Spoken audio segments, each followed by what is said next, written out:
And final discussion of today's wonderful event. My name is Sudarshan. Thank you for that kind introduction for all of us. I hope we are sufficiently energized after the caffeine shots that we just had, tea and coffee. So the topic is where insights meets intelligence. I have 5 experts with me. And we plan to cover a lot of things. We start with basic AI ML. Part of my work used to be that, and now some of it is in generative AI. We move to a bit of generative AI. We come to conversational analytics.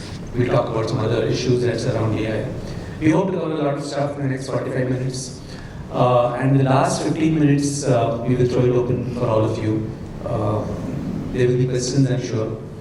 You might want to know more, or you might want to add something which we don't know about, because a lot of people here have a lot of knowledge. So that's completely open.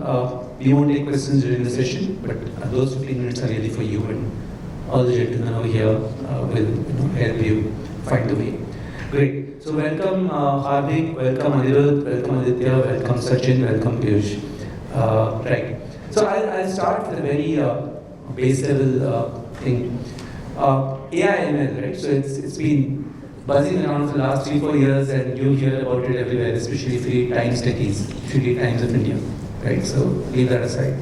A lot of it is predictive analytics, and people over here come from different industries, and we'll just take it on the fly when we hear their experiences. Anyone wants to chip in, please come in whenever you feel like.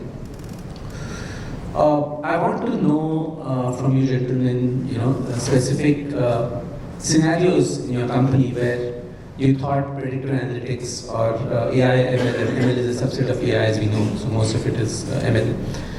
Where you had a business problem and AI, ML helped you to solve it, and what exactly did you do? Because that's something which is, it's a very fast changing field, but then use cases also change very fast. So things that were not problems 5 years back now are problems. Right? You need to solve them usually with AI, ML again.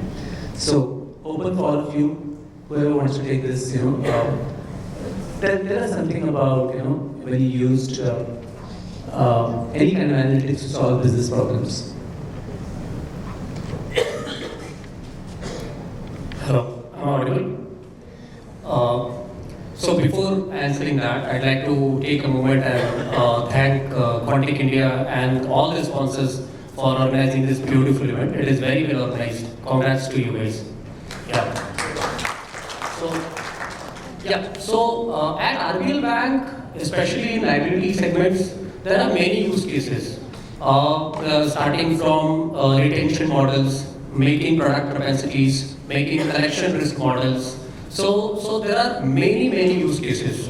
So I'll just take 1 minute and explain about the retention model that we built. So as banking and liability segment is evolving and it is becoming digital, now you can open digital accounts and you can do all kinds of banking services by not going to a branch, right? The life cycle of a customer in any bank is reducing slowly. Earlier, a customer used to be associated with a bank for 3 years, 4 years. Now it is reducing to 1 year, 1.5 years. So it has become very important to identify customer at risk of leaving your bank.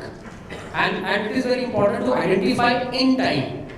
So we have several models for different cohorts to identify customers who are at risk. So we identify those customers every month, and then we run certain set of campaigns. People who are at high risk, we probably send these customers for calling and then pitch other products also along with that. And then for customers who are at low risk, maybe we go for some different channels of WhatsApp, SMS, etc. This is just one use case. I'd like to ask other fellow members to speak about the use cases. Yeah, I think that's a point well made. And I come from an insurance industry, life insurance to be specific. At Star Union Dai-ichi, which is a joint venture between Bank of India, Union Bank of India, and Dai-ichi Life, which is a Japanese conglomerate. What we are also trying to do, and rightly mentioned, so that from a banking perspective, it makes a lot of sense when it comes to identifying risk cohorts for the customer. So for us, it is an entire life cycle journey that we try to map it when it comes to AI and ML analytics and modeling to be precise when we want to. make a better use of these technologies. When it comes to onboarding, we would also want to take into consideration a cohort of customers who have been there with us and try and remap or do a mapping of the behaviors that customers show after a given point in time in their life cycles. When it comes to these life cycles, I am specifically talking about onboarding customer and in life insurance companies. Obviously, when the customer journey starts, it is more of three major stacks of data that we use. One is customer risk profiling on the basis of KYC. Second is on the basis of his financial condition at that point in time. And third is obviously on the basis of the health stats that he has at that point in time. And what we see is a combination of all three is the one which gives us the sharpness or the cohort that we are trying to identify. Be it propensity to churn, be it propensity to claim at a given point in time, be it a propensity to surrender a policy. What we try to do is an ensemble of all of these models and try and create a score for the customer, which can be used fungibly across the entire life cycle. And these will be obviously from the basis of models that we have created at every given point in time. This is the data points that we have. And as we know, when it comes to life insurance or insurance to be specific, penetration of insurance in India is very low. It is less than 4% in India, and it is across. What we and our regulators are also now one step ahead of the game, wherein they are also trying to look at different techniques, technology.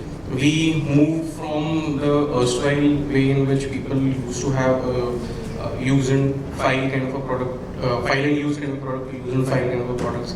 So that innovation can come within the product boundaries, innovation can come within the life cycle of customers, and regulators themselves are coming out with different ways in which hackathons can be used in. And technologies of AI, ML, and we will definitely be talking about Gen AI as we move on in this discussion. Those are being used across these life cycles, be it customer focus for onboarding, be it servicing, be it at the moment of truth, which is claims. Obviously, bots coupled with AI, ML algorithms to support customer behavior, and then go to a level of hyper personalization, which I presume that is a misnomer if we want to talk about, because customer psyche at any given point in time becomes very difficult to predict to that extent. But yes, obviously we can do that to a level of 80-85%. But I think with Gen AI and the advancements that we see, customer details are being captured to that extent, and we can actually create surrogates to understand the customer psyche in more details. And that is what we try to do here in our organization.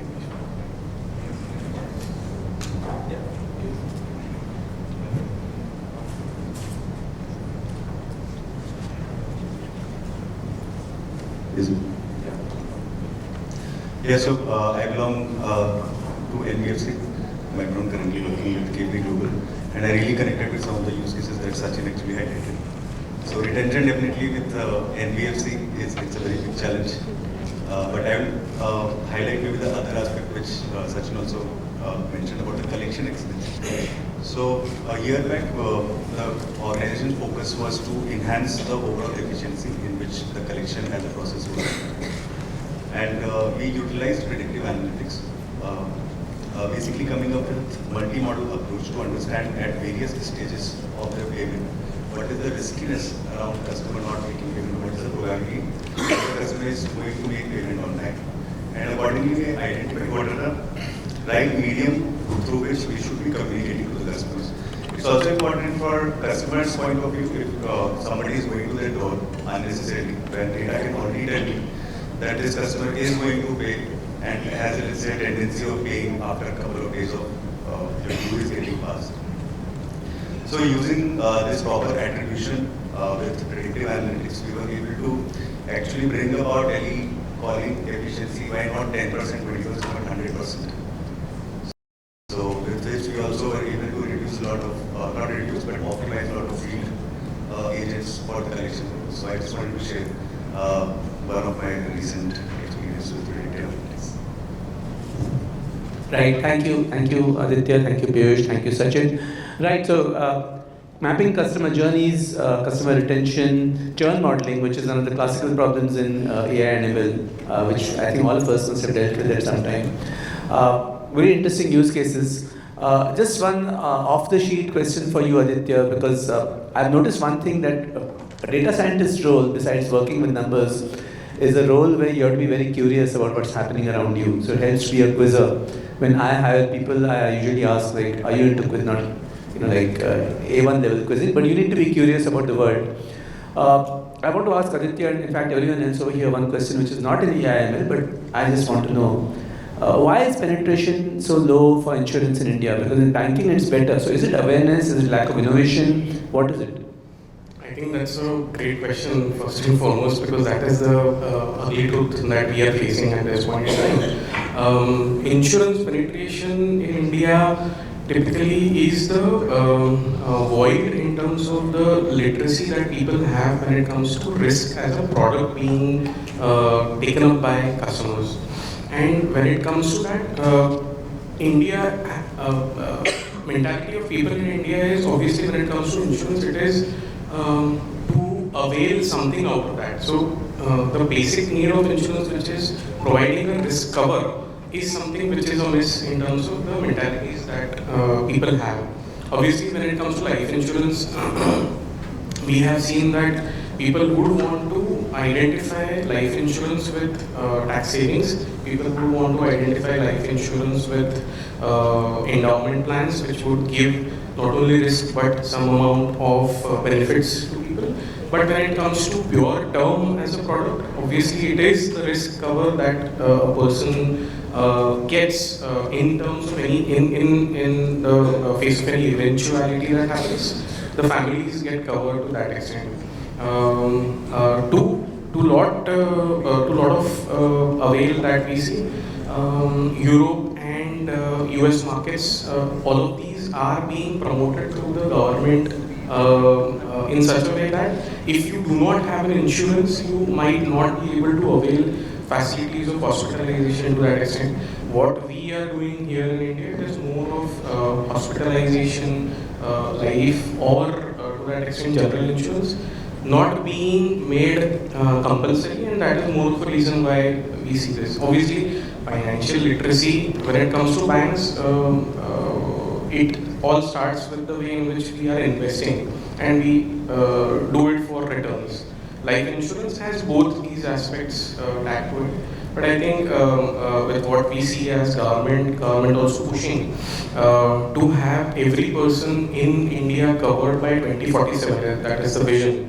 I think all insurance companies are making strides to achieve that, and since we also work in a model which is a phygital model, because insurance till now has been always associated with an agent or a person who would explain the benefits of insurance to people.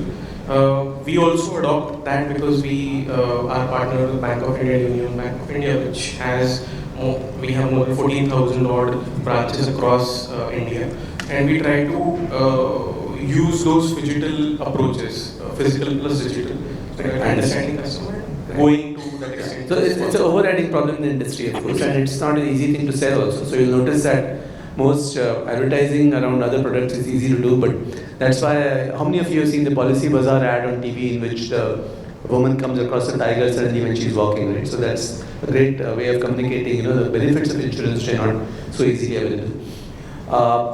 Right.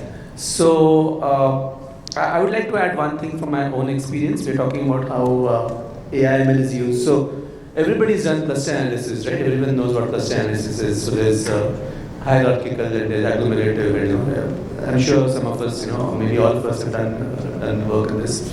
So one of the problems that we were solving 2 years back, I was working in for retail clients, was how to group stores, cluster stores in a good way. And if you group them well, and then if you perform some things on the floor, on the shop floor for assortment and for different problems to be solved, which SKUs to stock and all that. If you do that well, then you achieve better lift. Okay. So essentially saying that if your clustering is good, then your downstream metrics will improve.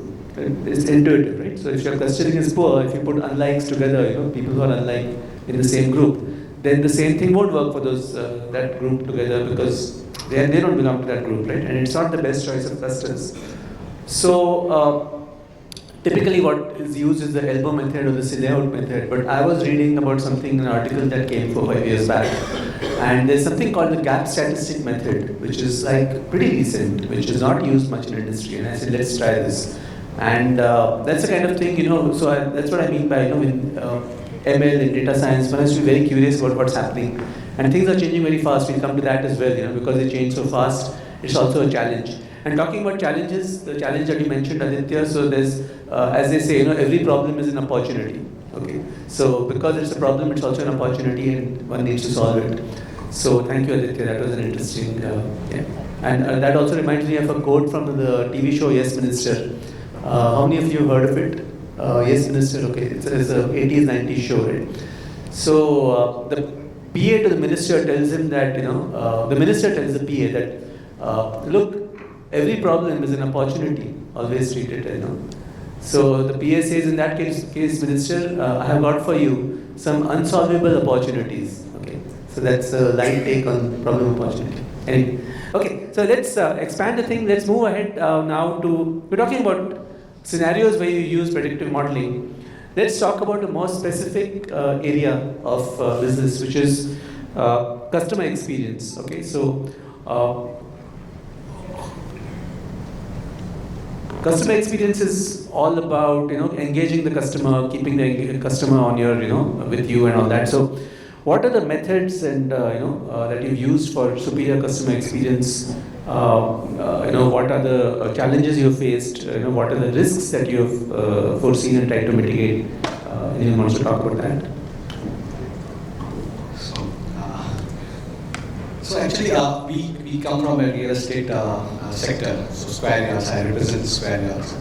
So, as you mentioned, customer experience means in real estate, the B2C customer is taking the most expensive product. Even in today's 1 BHK is 1 CR. And once he takes it, he is paying that EMI for the next X amount of years. So the experience while he is buying that flat or any other property has to be that ace in all aspects. Not only he validating the entire property, but at what price he's buying. So we do a lot of predictive analytics about this flat prices, how they are going to perform in next month or next quarter, and how things are there. So we have a lot of data flowing through RERA, the transactional data, and what are the inventories are being left. So entire data, not only from the, you can say the supply side and demand side, we are flowing onto it, and then we really make sense ki, okay, means a lot of analytics we flow for the developers. In this area, there is a lot of demand coming for 2 BHK with balcony, or skydecks, or smaller carpet areas, or bigger build-up areas. So such predictive things, we start following into it. It's not only just what people are searching on the consumer behavior on our website, it forms a model, okay, what has to be sold out to the customer. Other things is on the spot, where actually most of them you might have visiting the site visits and the customers, the RM talks to you. What experience you can give? I'm not talking about the visualization. You might get a lot of VR sets and HoloLenses, and you can actually view the entire stuff. But there are other things also where actually your past, you can say the digital footprints of any customer or the visitor on our website. We analyze a lot of things, and we know exactly that customer has a potential, or he's trying to search a lot of 2 BHK, sometimes search 3 BHKs. So we know exactly what exactly has to be the pitch. So the experience is not just only the VR sets, but the RM talking what sensible things to him. The entire pitch changes.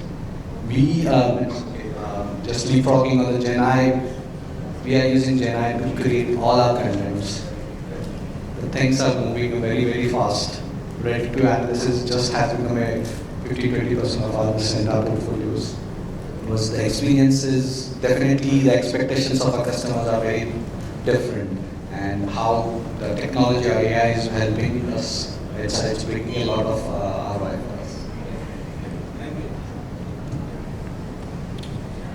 So working in a marketplace, so I work with Meesho.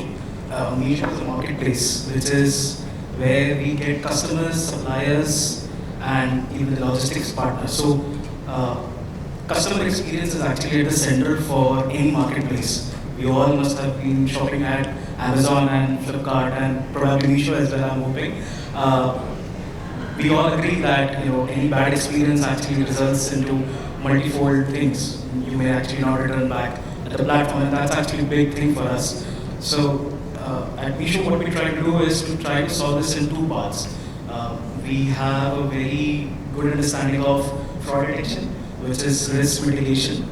This is where we try to capture a lot of these bad suppliers or logistics partners which might not comply with a lot of things. And this is where we have built a lot of analytics to take decisions using the past historical data, so that we really don't let these suppliers come on the platform.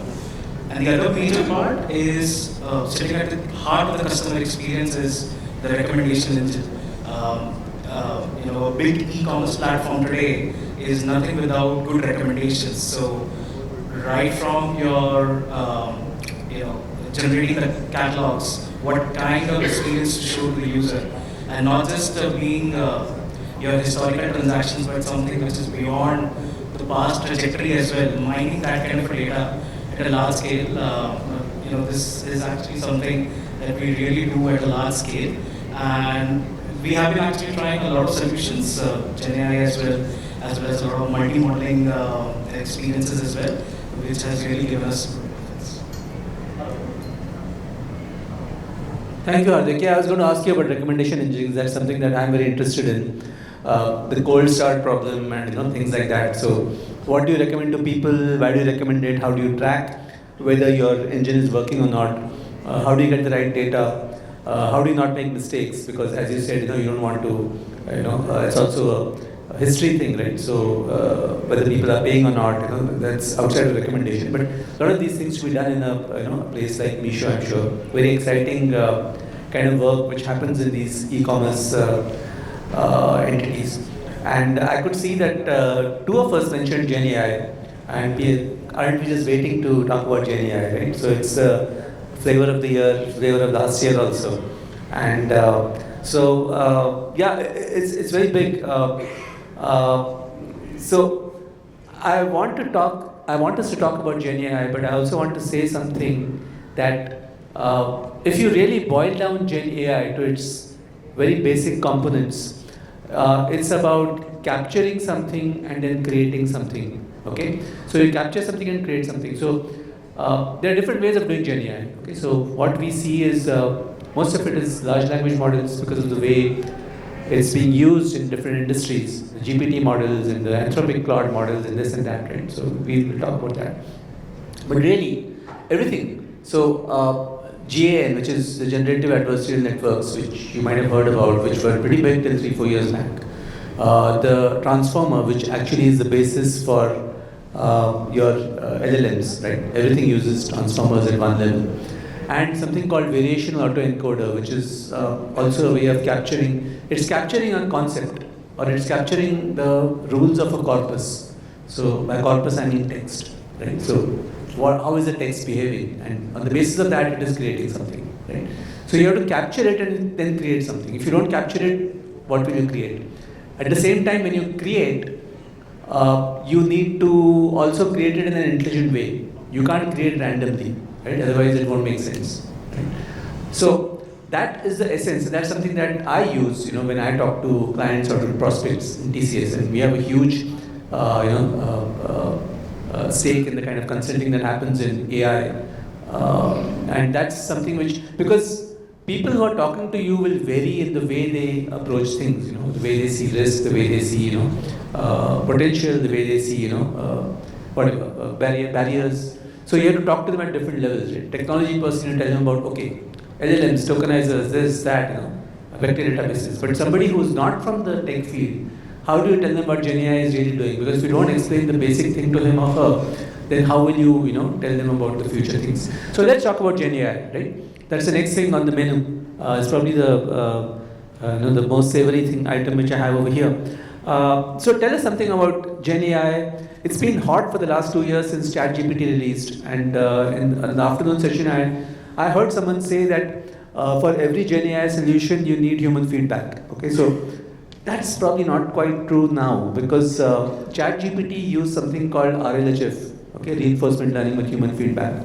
But now, and this is what I mean by research which is ongoing, there is a method called direct preference optimization, DPO, which some of you might have heard about, which doesn't need human feedback. Okay, so there's something else going on over there, and it will probably be cheaper, right? So things are changing. Every 2 years, things are changing, and that's what makes it challenging. But coming back to the panel, the people here, I would love to hear from all of you.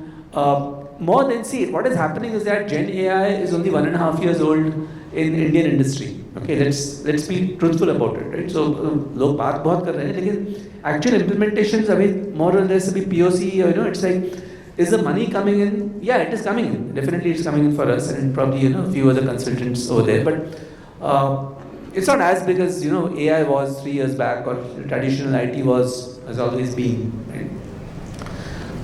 I would like to hear from you if there are any GenAI implementations that you've done, POCs that you've done, what were the metrics you used, what were anything that you want to share. And more than that, I want to hear you about what is your take on GenAI, as a field, like as a beast. Is it tameable? Is it bad? Is it good? I don't think it's bad, but just tell us what you think about GenAI, because that's very interesting, because people are still trying to wrap their heads around it. I have C-level people sometimes, from India and from abroad are telling me, tell me what GenAI is and how I can use it. But I keep hearing about it. How am I going to do something with this? Because I hear everyone is doing something. So why shouldn't I do it? Right? So let's hear this. Let's throw it open and let's talk about GenAI for the next 4-5 minutes. Okay, so I'll take that. So I'll answer the second question first. So recently I read this book called Life 3.0. All the AI enthusiasts, I would highly recommend you go back and read this book. It is written by Tech Max, and it's a very beautiful book about AI and how it is evolving and how it will evolve, right? So it has mentioned 3 kinds of people and 3 kinds of perception about AI that people have, right? One is digital utopians who think that AI is coming, it will come as soon as it can. And there are lunatics who are basically afraid of AI evolution. And there's a third kind of people who are, I forgot the name, basically who think that it will come, but it will come a little slower, right? So I am a digital utopian. I believe that Gen AI is coming and is coming as fast as it can. You have to learn the methods to utilize it, find out best use cases in your segment and start implementing. Now everybody is talking about it, sponsors are ready to sponsor your project, you're getting right kind of resources, and resource quality is evolving, and the pricing is going down because more and more people are learning, right? So the answer to the first question is that I am a digital utopian, right? Now the second question, so I'd like to talk about one particular use case that I'm solving at my bank. So all the customers who call to your call centers, right? So since a while now we have been keeping those recordings into Azure Data Mart, right? We have been keeping them. This data was lying there and we have not been able to, harvest this data enough. So now what we are trying to do is, to a certain level we have succeeded also, is to get those recordings, transcribe them properly, and then translate them into proper English, because without converting them into English, summarization endpoints are not working properly. Then summarize it. So I'll talk about very specific use case. So in my bank, there are 30-40 people who just sit, listen to some of the sampled calls manually, and then type the transcription of the call. Because it is essential for quality check, and then eventually you'll have to evolve the quality of the caller, the sentiment of the customer, right? So that we are automating completely now. So now all the 40 people that I have for QC, now they will be only focusing on summarization and then taking the necessary steps to evolve the methods that they have been using in the calling, rather than sitting and listening to the calls and then manually typing what customer said, what it did not say. So one of the advantages that we have in bank is that our world is finite. So if I talk about Meesho, like e-commerce sector, right? Every minute there's a new category, there's a new topic, there's a new discussion that is happening in e-commerce and social media. But in banks, you have limited products. Like no customer will come and ask you how to solve Rubik's cube. Correct? He will come and ask you about the relevant products. Probably he will have some complaint related to one product. He will have some query related to one product. So hence we are getting that advantage. We are getting very good accuracy on the transcription, very good accuracy on the summarization. All the issues that they were able to capture manually is getting captured from the machine. So we are fine with it. So this is one use case that I have recently implemented. That's it from my side. No, very nice. Thank you, Hardik. So one of the things that Gen AI is really doing is it's speeding up work, it's changing work, and that's something that we emphasize in our conversations at TCS. So how the nature of work is changing, and there are worries about is it going to take away jobs. So this is like a typical, so it comes down a bit and then it goes up again. Right? It happens with all technologies. So computers in banks, typewriters, machines in industry, right? So skills change, right? So we'll come to that at length. But the truth is that it doesn't really take away as many jobs. Reskilling is only part of the story, right? So even if you don't reskill, you will find employment somewhere else, and overall the employment will be kind of okay. Of course, some people will lose, in the short term, but that happens with everything in life, right? So yeah, coming to you.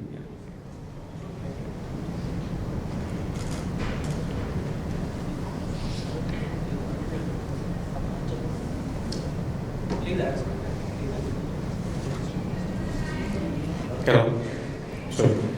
So I think that's a very pertinent point that has been made, that people are afraid at this point in time when it comes to Gen AI possibly being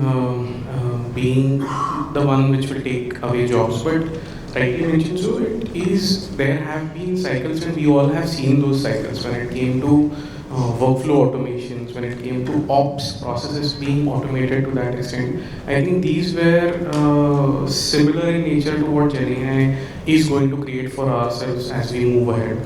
And it will definitely take away some kind of jobs that we are working on right now, but it will create more intelligent jobs for people to do, because it will be left to human interpretation. How can a process be created for achieving an end state? And Gen AI will become an augmented aspect of that process which can help reach a final output. And when we are talking about Gen AI, I think everyone is doing a lot of POCs across Gen AI. Some implementations have also happened.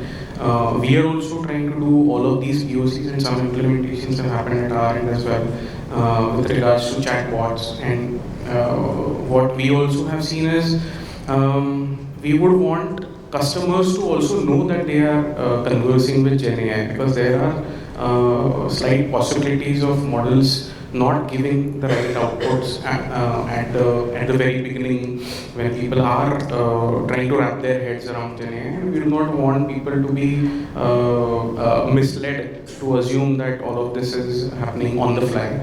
What will also happen eventually is the upskilling of people when it comes to Gen AI being adopted. People are presently on that bandwagon wherein people would want to adopt it. But after a given point in time, ROI will come and knock the door.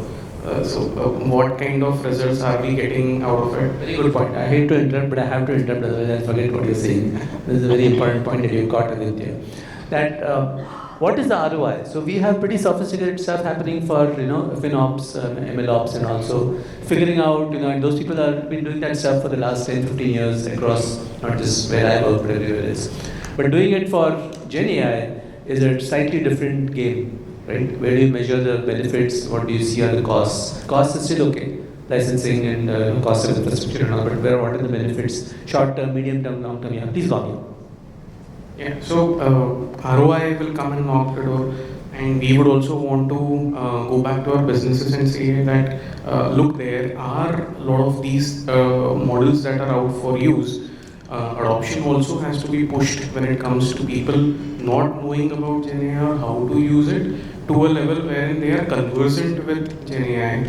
What we see as a lot of OEMs that have come with ways in which it has become a citizen. We moved from citizen data scientist role now to citizen GenAI evangelists coming out and trying to use it, because now it is very freely available with people, not from the enterprise perspective, but when it comes to enterprise, also people are utilizing those products which are there with OEMs.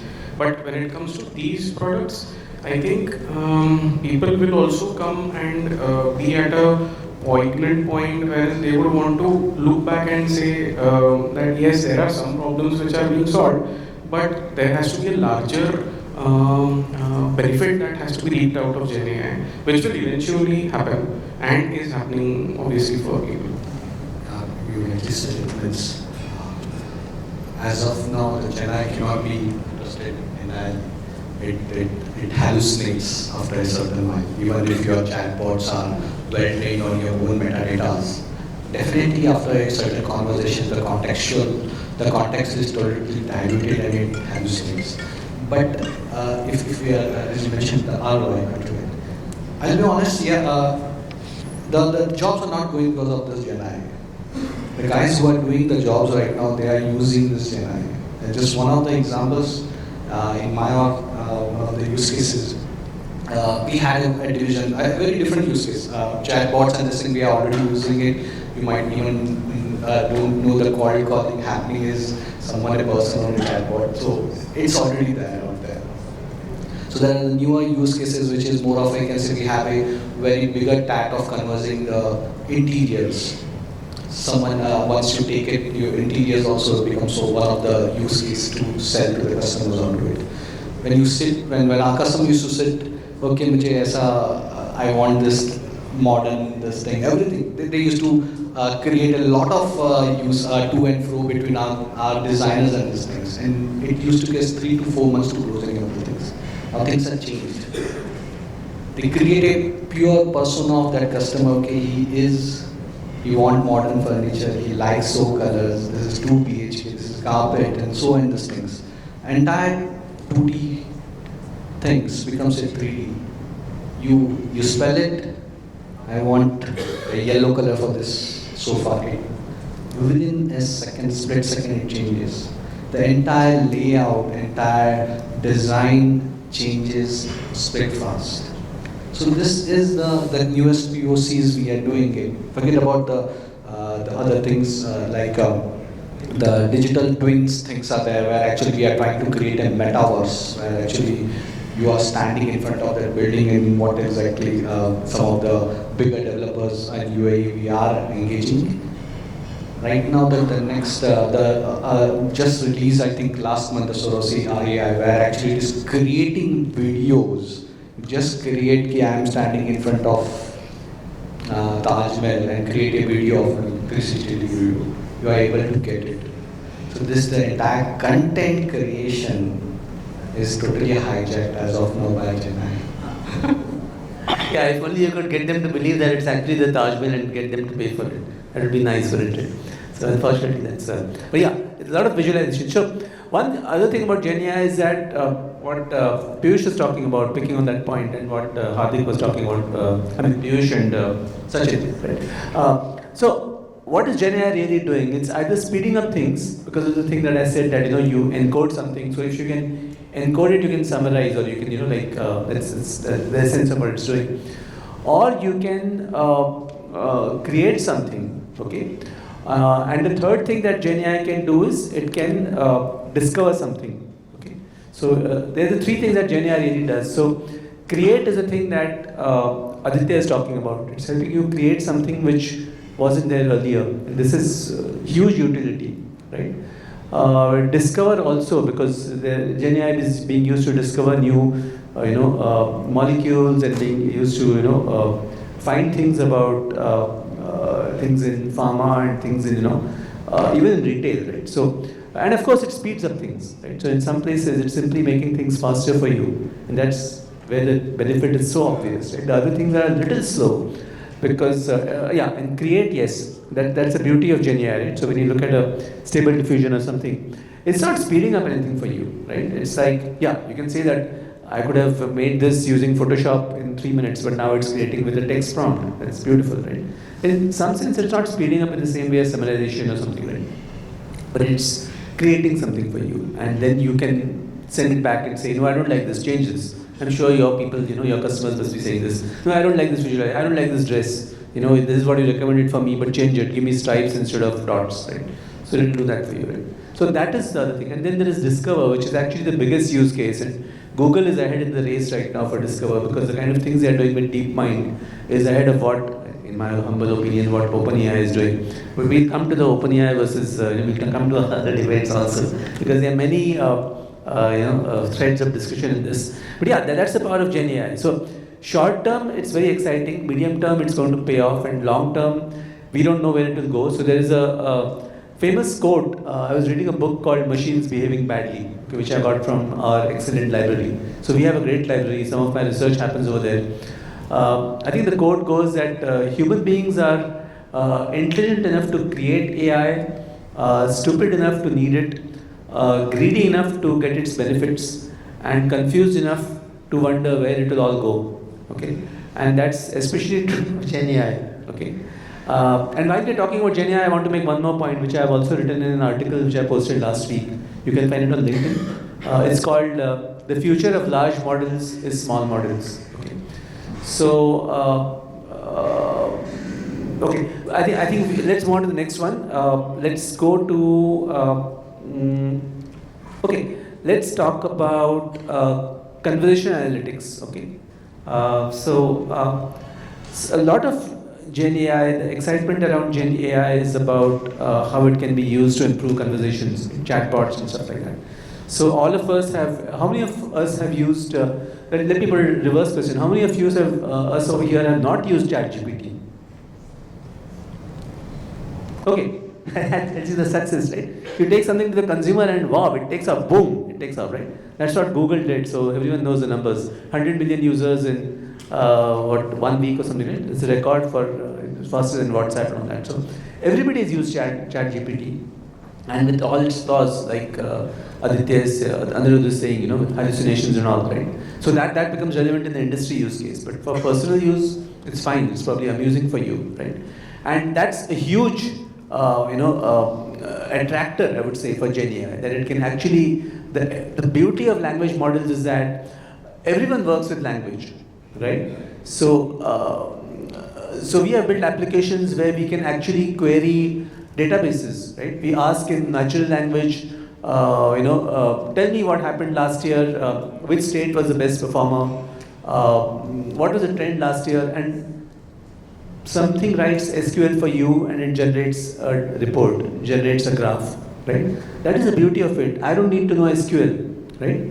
I just need to know English or whatever, right? There are multilingual models coming now.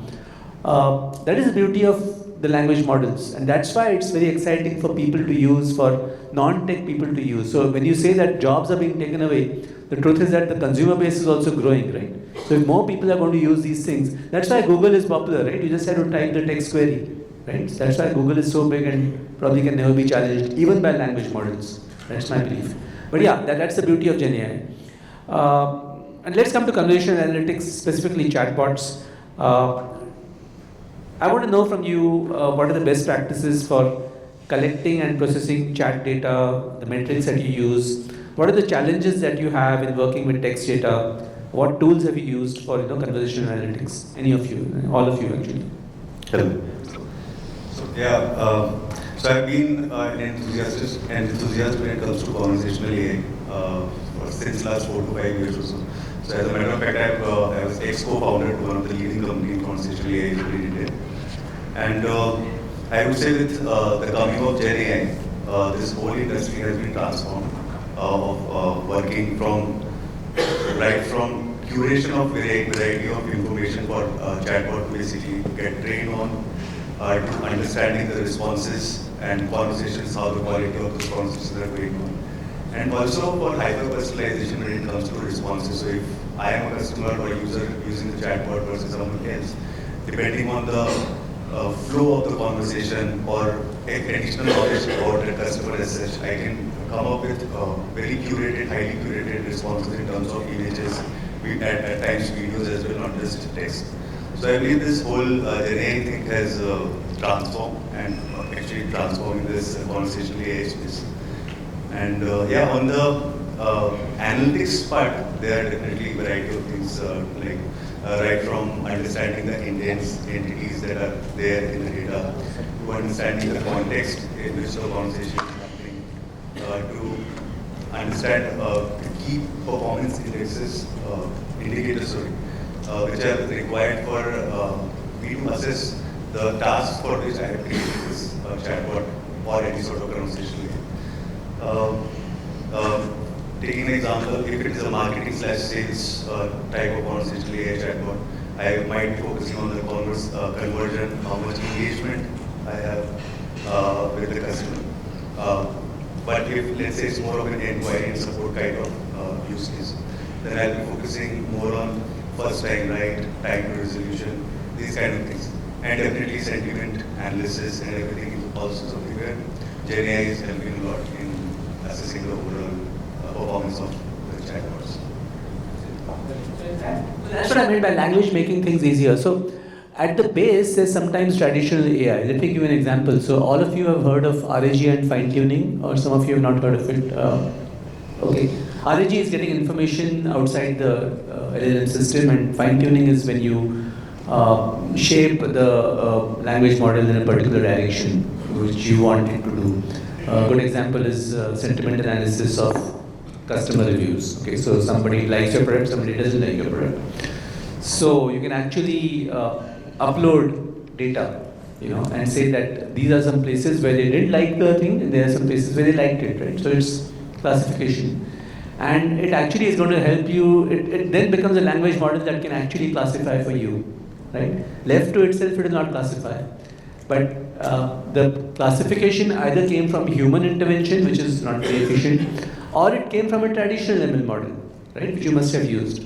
So traditional sentiment analysis methods, knife Bayes and what have you, right, all your multi-classification methods, are still at the rock for the LLM models to work. But the LLM implementation is very useful because you can actually talk to the thing and send something and say that you are now a classifier, tell me what you think of this review, right? See how it changes. You don't need to be a machine learning person and say that, I'm sending you one more and upload some file or something, right? That's the beauty of GenAI. And I remembered what I had written in my article, so I had actually changed tracks. Where GenAI has created a inflection point in industry, in software, is that, so there is traditional IT, right? Anyone who's studied machine learning in the last 15 years, and I'm one of them, knows that there is algorithms that change data, right? So you have a simple banking application or simple retail. I've worked in retail, so retail application, right? What is the discount on this? Tell me 10%, okay, 100 rupees, 10 rupee discount, 90 rupees price. End of the story. And then there is data that shapes algorithms, that's machine learning, right? Data changes the algorithm because your model itself is partly decided by the data, training data that you have. How is GenAI different and why is it exciting? It's not just exciting because it's doing things, because fundamentally it has changed one thing. That now you have data that shapes an algorithm that will shape data. Do you guys see the connect? What I'm trying to say is that you have data that is changing an algorithm that is helping you to create new data. And that is the content created by GenAI. It is learning something from the data and creating an algorithm that will actually give you new data. And how powerful is that, right? So that is something new. That was not there. I mean, it was there maybe 10 years back, but now it's changed with many things, right? We'll try and talk about those things. So there's not just an excitement angle to it, that, oh my God, it's creating things, it's helping me visualize real estate, it's helping me, summarize conversations, it's helping me. The truth is that fundamentally something has changed in IT in the last 5 years. And regardless of what sector you're in, you could be in real estate, you could be in jewelry, banking, retail, whatever, right? It is making a difference, not just to jobs, but the way we work with algorithms or with systems. Okay, so okay. Anyone else wants to add to this? Maybe just one more point to this entire conversation around conversational AI is, of course, while it's an LLM, it can take in a lot of data, but the focus on cleaning of the data itself is also a big part of it. There's a saying in ML, Gigo, it's called garbage in, garbage out. No matter what kind of strong LLM model that you have, if your data itself is not structured, or when I say even structured, it could be unstructured as well. Focusing on cleaning of the data, what kind of intent that you really want to drive, and particularly in your initial stages where not everything could be driven by just your chatbot. It could be, say, some kind of a design where 90% is still driven by agent, and then 10% is where conversational AI comes in, and from there on you start building and investing in collecting of the data itself is actually a very long journey. So that's something. Thank Very you so true. much. Just Thank you, apologize to interrupt, but we are running out of time, so we have to. I thought, okay, fine. Okay, let's quickly come to two topics. Let's just spend 3 minutes on each of them, views from all of us, all of you. One is about the risks of using AI, how to identify and mitigate the risks. I'll quickly go around the table. Maybe each of you can chip in for half a minute or 1 minute or something. And the next is barriers to AI ML adoption. So we had other topics like the law on AI ML, which is a topic for 15 minutes in itself. So, but yeah, that's okay. So let's just quickly go around and then we'll come back and then we have to throw the thing open for 15 minutes. We have time for that? We don't have time for that. Then I suggest we just throw it open for 15 minutes because you have been very good listeners. Thank you very much. And you're still listening and you'll continue listening for the next 15 minutes. But what I'm trying to say is that maybe some of your questions could be, we have 10 minutes? 0 minutes? Oh, it's over time, okay. Okay, just 2 questions. Okay, quick 2 questions. If they are about barriers or about risks, that will be great. That will cover the lot, but otherwise I invite questions. Any of us happy to answer anything about LLMs, anything about AI. I'm not guaranteeing that I'll answer because I don't know everything. It's a very fast changing field. But anything at all that you want to know about AI or ML and how it's generating. Am I okay? So earlier, I'm coming to the erstwhile point you made about the lower adoption of insurance.